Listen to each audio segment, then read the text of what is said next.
time to reach for mobile water. Mobile water, unique in every way. Citi Prime News at 12 midday. Updates you on all the running stories and connects you to the newsmakers. Citi News.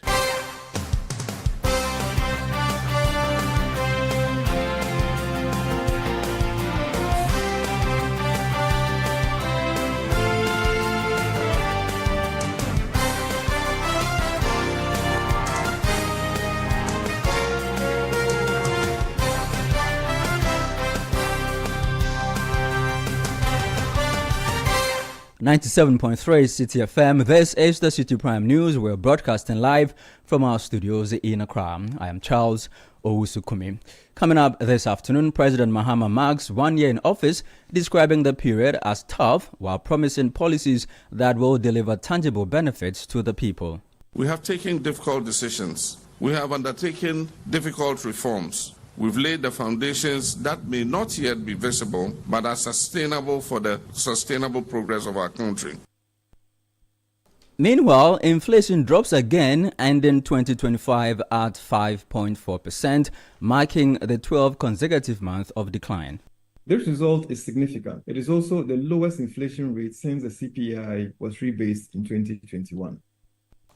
Also, in this edition of the Citi Prime News, government not to issue a white paper as it prepares to set up an implementation committee following the conclusion of work by the Constitution Review Committee. This constitutional review led by Prempe and Co. was not established within the true meaning of Article 278 of the Constitution. So no white paper will be issued. And later, rubber farmers walked the streets of Takoradi to Sekindi, urging government to reject calls for ban on raw rubber export. They are pushing for an export ban. It's not about protecting national industrialization. It is a deliberate attempt to monopolize the market. All that and more coming up on this edition of the Citi Prime News, which is also heard in the Western region on Premier 100.5 FM, Sky Power 93.5 FM, and Beach 105.5 FM, all in Takoradi. In the Bono region, we're live on Greener 95.9 FM in Sunyani. In the Ashanti region, the Citi Prime News is live on Orange 107.9 FM in Kumasi. In the Volta region, we're on Holy 98.5 FM in Aflao. Citi Prime News at 12 midday. Updates you on all the running stories and connects you to the newsmakers. Grateful to you for your time this afternoon. Let us get into the details of the bulletin, and we begin with the 1 year anniversary of President John Dramani Mahama. Well, he has reflected on his first year in office, describing it as a period marked by tough and necessary decisions aimed at securing long-term national development. Now, speaking during the government's non-denominational 1 year anniversary Thanksgiving service at the Jubilee House, the president said the initial focus was on stabilizing the economy and laying strong foundations. President Mahama has, however, assured that moving forward, his government will prioritize policies and programs that deliver more tangible benefits and improved living conditions for Ghanaians. As we look back on the past year, we do so honestly. We have taken difficult decisions. We have undertaken difficult reforms. We've laid the foundations that may not yet be visible, but are sustainable for the sustainable progress of our country. We have prioritized economic stabilization, institutional reform, social protection, and the restoration of confidence, both within our country and in the international community. The work we have begun is far from finished, but today reminds us that progress is not measured only by numbers and by charts and diagrams. It is also measured by hope that is restored, by trust that is rebuilt, and correct direction that is regained. Thanksgiving must also be accompanied by recommitment. And so today, we recommit to ethical leadership, we recommit ourselves to service above self, we recommit ourselves to governance anchored in integrity, competence, and compassion. You heard the voice of the President of the Republic, John Dramani Mahama. Now, delivering the exhortation at the Thanksgiving service, the General Superintendent of the Assemblies of God Ghana, Reverend Stephen Wengam, called on Ghanaians to express gratitude to God for what he describes as signs of national transformation over the past year. We will all agree that this past 1 year, we've seen the economy stabilize. We've seen our currency doing well. I've had friends from outside Ghana who call us and are full of praise to our leader for what God has done in the past 1 year. Transformation calls for thanksgiving. Then secondly, the nation had experienced God's intervention during a difficult moment. Verse 7 to 11. When their enemies came against them and God gave them victory, God gave them success in defeating their enemies. That was why Samuel raised an altar and then called the place Ebenezer. The third reason, the Bible says that God promised him to make him a great leader, and that on his throne the Messiah will sit. The Bible says David sat on the floor. The whole king of Israel, he dishonored himself by giving praise to God. He sat on the floor and said, "Who am I and my father's house that God should bring me this far?" That was the General Superintendent of the Assemblies of God Ghana, Reverend Stephen Wengam. Let's stay with President Mahama's first year in office, because private legal practitioner Martin Pebu has urged his government to fully institutionalize the Asset Declaration Law to ensure strict compliance by all public appointees. Now, speaking in an interview on President Mahama's first year in office, Martin Pebu argued that effective enforcement of the Asset Declaration Law remains one of the most reliable tools for tackling corruption. Begging President Mahama that one request, yes, I know he's doing so many things, yes, laudable, but he should not forget, we want a new Asset Declaration Law that will allow for publication of the assets that are declared. Currently, the law under Article 284 onwards to 286, so Article 286 of the Constitution, is that when a public officer declares his assets, it's a secret document. The Auditor General just opens. He doesn't to look whether there is anything inside. He doesn't go to verify whether if Duncan says he has 10 houses, the Auditor General doesn't go to verify, right? That one is not even as important to me, though it's also very important. The new law, yes, this current administration has agreed that when you file, they should go and verify. But the crown jewel, I call it the legacy of all legacies, or the mother of all legacies, is that when you publish the assets, there should be a website where you upload your declaration. So, Duncan, your declaration will be on. Martin Pebu is a private legal practitioner and a member of the Oral Committee. Now, he has also expressed dissatisfaction with the government's anti-corruption efforts, describing the Oral Initiative as successful despite concerns about the pace of prosecutions. Well, you may have something to say, because on the face of it, once the Unibank case where the Attorney General accepted the plea bargaining, and then he's not accepting the plea bargain in the National Service scandal, yes, you can't fault a citizen who thinks that it's discriminatory, it's pick and choose. Yeah, you can. That's on the face of it. But when we drill deeper, we begin to understand why the Attorney General did so. You see, when the Attorney General accepted the plea bargain from the Dufos, that's the Unibank case, people bayed for his blood. We kept baying for his blood. People said, no, no, no, no, no, no, no. The very thing that Sam did in the ambulance case. I remember the ambulance case, like what Godfrey Dami refused to collect the money. No, I want prosecution. I want prosecution. That's what people did to the Attorney General, saying, no, it's a slap on the wrist. How will people reform if you don't jail them? Meanwhile, this Unibank case is fraught with a lot of negative things and a lot of doubts. That was Martin Pebu. He is a private legal practitioner. Now, how is the NPP assessing the president's first year in office? The party has criticized the government over what it describes as inconsistencies between its current actions and positions it held while in opposition. The NPP says the then opposition National Democratic Congress pressured governments on the anti-LGBTQ+ Plus bill, condemned attacks on journalists and made promises yet to be fulfilled. Now, speaking on Channel 1 TV's Breakfast Daily Show, NPP Communications team member Eric Chum urged government to be cautious and consistent in its approach.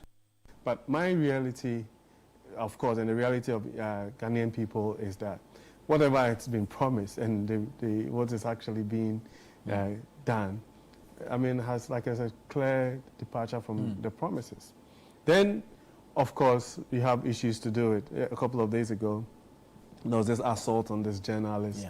And I remember when the NPP was in power, the likes of Okujetua, Blakwa, and co, even when there's an incident that has no relation, it's unrelated to the government, will claim that press freedom is under attack and all of this, and then they're in government, and then the reality is totally different. Key protagonists in the NDC making a big deal about LGBTQ and how the Akufo-Addo administration, and that when they get an opportunity, they'll pass the bill into law and everything, and then the conversation is totally different. You heard Eric Chum. He is a member of the New Patriotic Party's communications team. Now, the Minister for Education and Tamale South MP Haruna Idrisu says the Mahama-led administration will not issue a white paper on the ongoing constitution review process. Addressing the media, he explained that a review report submitted to President John Dramani Mahama is currently being examined by legal experts.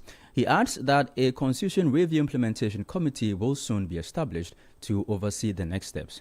2026 will be governance year agenda for President Mahama. Beyond economic stability, he would work to engender growth and transformation. The Constitutional Review process, which was set up under the Prempeh Committee, is not the same as the Constitutional Review established under Article 278 of the 1992 Constitution by President J.A. Mills. So currently, there's a team of crack lawyers who are reviewing the report that was submitted to Excellency John Dramani Mahama. After that scrupulous scrutiny, it will be subject to cabinet, party, political party, and public engagement. And as the President rightly announced yesterday, there will be a Constitutional Review Implementation Committee which will walk through the process of entrenched and non-entrenched provisions. So those of you who expected that a white paper will be issued, you got it very, very wrong.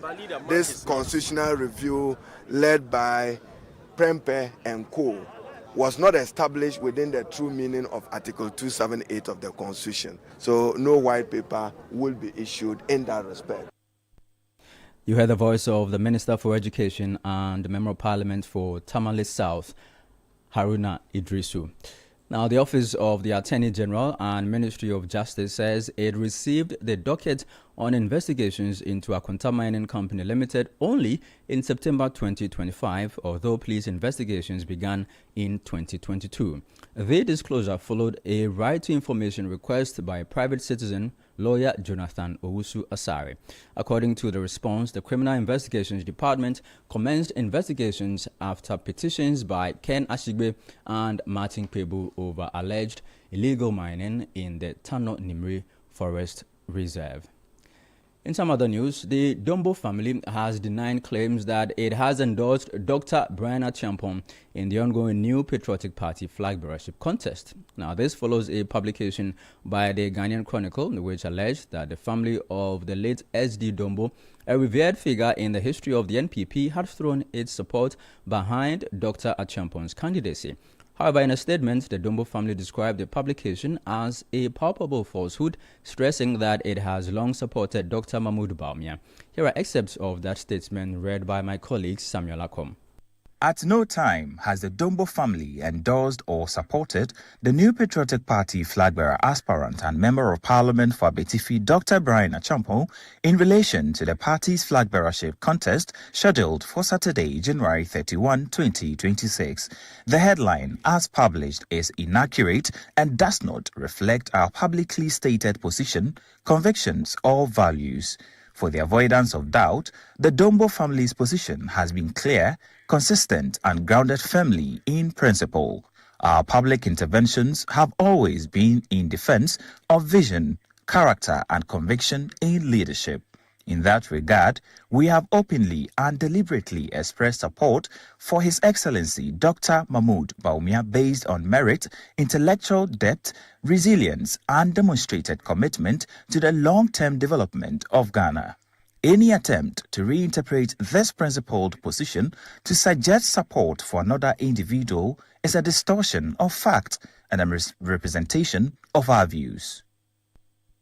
Those were excerpts of a statement from the SD Dombo family denying reports that it has endorsed Dr. Brian Acheampong in the NPP flag bearer race. You're also listening to the Citi Prime News here on 97.3 Citi FM. I am Charles Osukumi. Still ahead in the bulletin, inflation drops again, ending 2025 at 5.4%, marking the 12th consecutive month of decline. Stay with us. We have details in a bit. Citi Prime News at 12 midday. Update you on all the running stories and connects you to the newsmakers. 10 years of unforgettable memories, breathtaking sights, unlimited excitement, new friendships. And this March, we're turning it all the way up from the 1st to the 8th of March 2026. Get ready for the road trip of a lifetime. 8 epic days, 14 regions, 1 legendary caravan. We roll from Greater Accra through the Eastern region, cruise into the Northern and Upper East regions, vibe through the Western region, and hit many more iconic destinations across Ghana. It's culture, it's adventure, it's pure discovery with the best people and the best vibes. Expect non-stop fun, endless scenic views, deep cultural immersion, new networks and friendships and memories that will outlive the journey. Seats are limited, and this is the 10th anniversary. You cannot miss it. Watch out for details soon.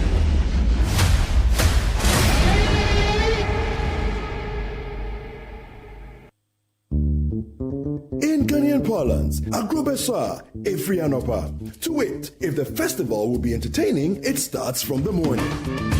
If 2026 will be amazing, it will very much depend on what we do in January. We bring you the Effective Living Series 2026 on 97.3 Citi FM with different weekly themes. Week 1, know where you want to go. Week 2, develop a plan to get there. Week 3, build capacity to get there. Week 4, take charge and soar. Tune in to 97.3 Citi FM to get a good head start on 2026. The Effective Living Series 2026 airs every weekday in January at 9:15 a.m. prompt, only on 97.3 Citi FM. Citi Prime News at 12 midday. Update you on all the running stories and connects you to the newsmakers.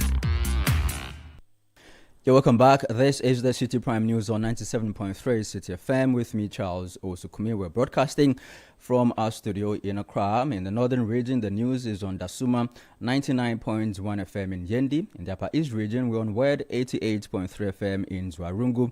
We're also on Mike 105.3 FM in Avrongo. And in the Upper West region, we're on Bugli Radio 88.6 FM in Wa. Let's now focus on a major macro economic indicator, inflation. It closed 2025 at 5.4%, marking the 12th consecutive month of decline, down from 6.3% in November. On a month-on-month basis, inflation stood at 0.9% in December, indicating subdued price increases.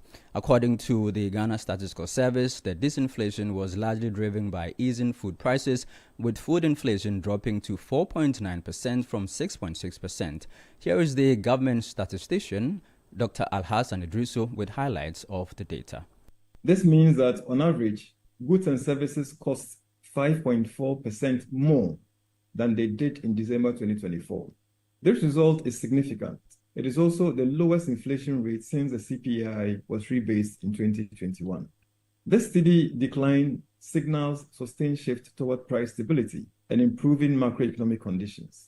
On a month-on-month basis, inflation in December 2025 was 0.9%. This means that prices increased by 0.9% between November and December 2025. While short-term movements remain, they are now occurring within stable and downward long-term trend. The data shows that inflation declined across most major components.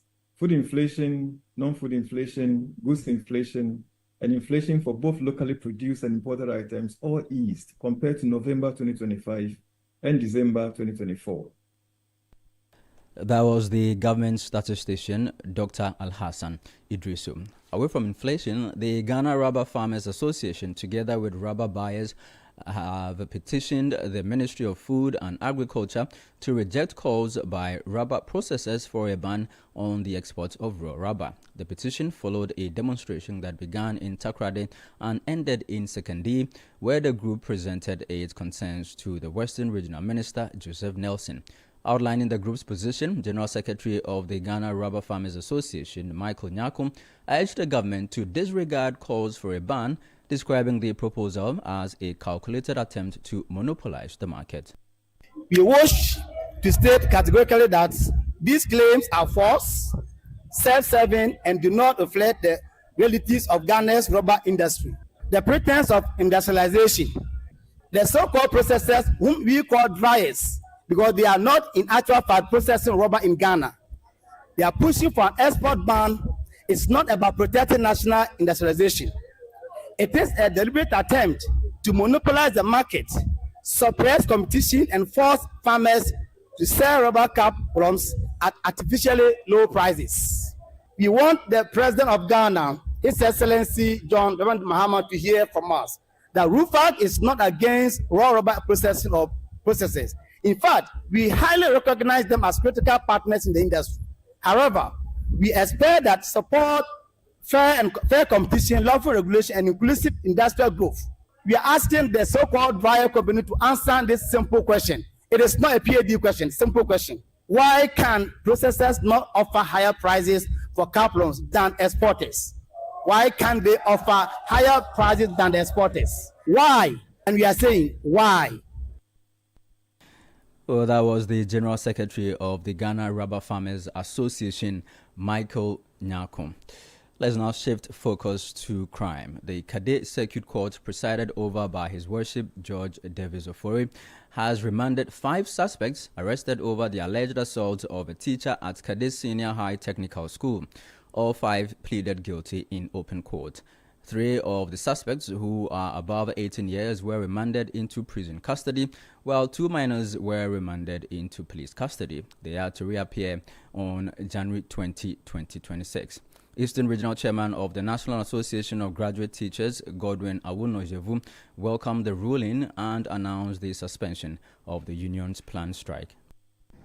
Due to the press conference that we had last year, where we gave an ultimatum to the IGP for the arrest of the suspects who were seen in the footage of the video where a teacher from the Kede Senior High School was assaulted, has yielded positively.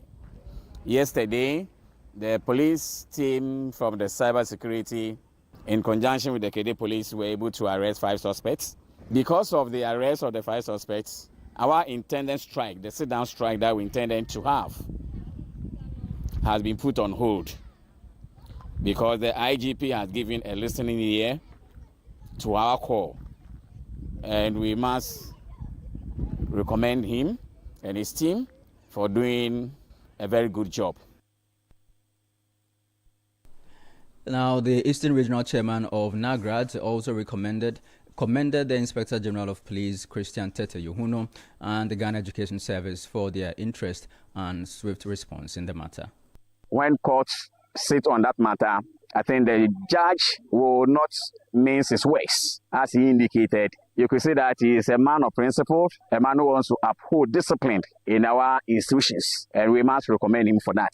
And also, when the president came in, it gave us the assurance that discipline needs to be effected on the students for them to learn a lesson. So we must say that we are very grateful to the courts, and we are also grateful to the IGP for the swift response to our press conference, which has averted our intended indefinite sit-down strike action.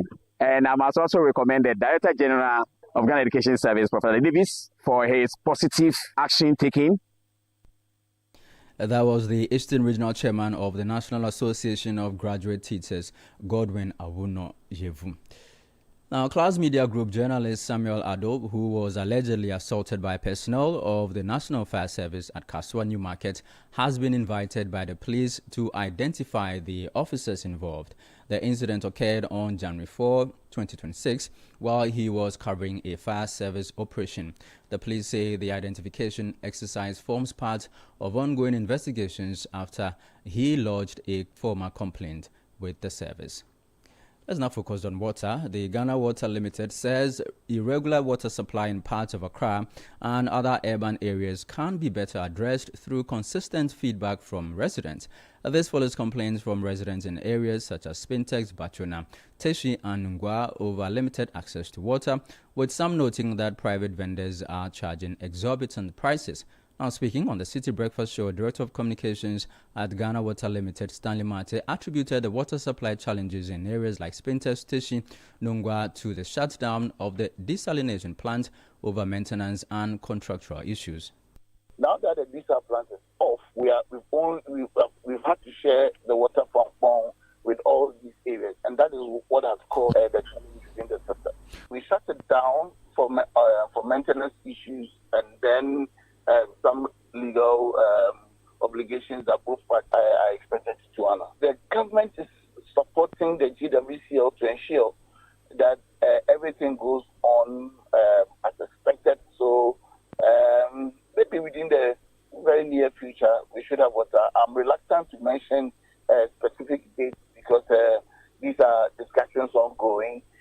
Like I said, both parties have some obligatory issues. So we all need to do what is expected of us, and it will come on board. Now, Stanley Mate also adds that the company's recently published rationing program is intended to keep the public informed about water distribution schedules. We published the rationing, the new program, so that everybody will know days on which he or she will have water. And it's been on since. Now, the thing is we need feedback from the people to ensure that water goes everywhere. So we go around the communities and we take feedback from people. We see things for ourselves. There are certain areas that have been getting regular flow. There are some areas that are not getting at all. And when we get that feedback, we do what we have to do to ensure that they also have water. So the feedback is good for us. And we've been very, very attentive to the plea of the customer and everybody. So we're managing. So for 3 months, the water has been flowing, but it's irregular. It's irregular in the sense that people who are receiving water like 4 or 5 days in a week are now receiving water a day or two in a week. That was the Director of Communications at the Ghana Water Limited, Stanley Mate, speaking to Bernard Avle earlier on the Citi Breakfast Show. Now to some unfortunate news. At least 6 people have died in a gory accident on the Ofinso-Abofo Highway involving a trailer loaded with cement and a commercial passenger bus. The crash occurred around 4 a.m. today between the Sumpraso and Awisam stretch. Several injured passengers were rushed to St. Patrick's Hospital, where the bodies of the deceased have also been deposited. The Ghana Police Service has launched investigations into the incident. And finally, the Draboso District Assembly has begun an assessment of yesterday's fire outbreak at the Sehi Draboso Market in the Western North region. The incident left dozens of shops completely destroyed, with traders losing goods and livelihoods valued at thousands of cedis. Now speaking to Citi News, Draboso District Chief Executive Alexander Duquest says officials from the Assembly, in collaboration with the National Disaster Management Organization, are on the ground to determine the full extent of the damage. It's true, we have had about 5 markets razed by a fire, and as we speak, NADMO and the officers in charge, the fire service, has all deployed to the place to assess the situation for further action. So it is true we had that incident. As the process goes, normally when it happens like that, the first point of call is to go for an assessment. Then a report will be presented from the outfit of the NADMO through the region to national. Then the Assembly will also take a decision to get some relief items for the victims. So NADMO will come in, the Assembly will also come in to support. That was the voice of Alexander Eduquest, the District Chief Executive for Draboso in the Western North region, bringing an end to this edition of the City Prime News, which has been live from our studios here in Accra. For more news, log on to our website, citynewsroom.com. I am Charles Osukumi. Thank you for your time. City News, we speak first. Reach our hotline on 0302-224959 and get interactive on Facebook, City 97.3 FM, and on Twitter at City 973. 10 years of unforgettable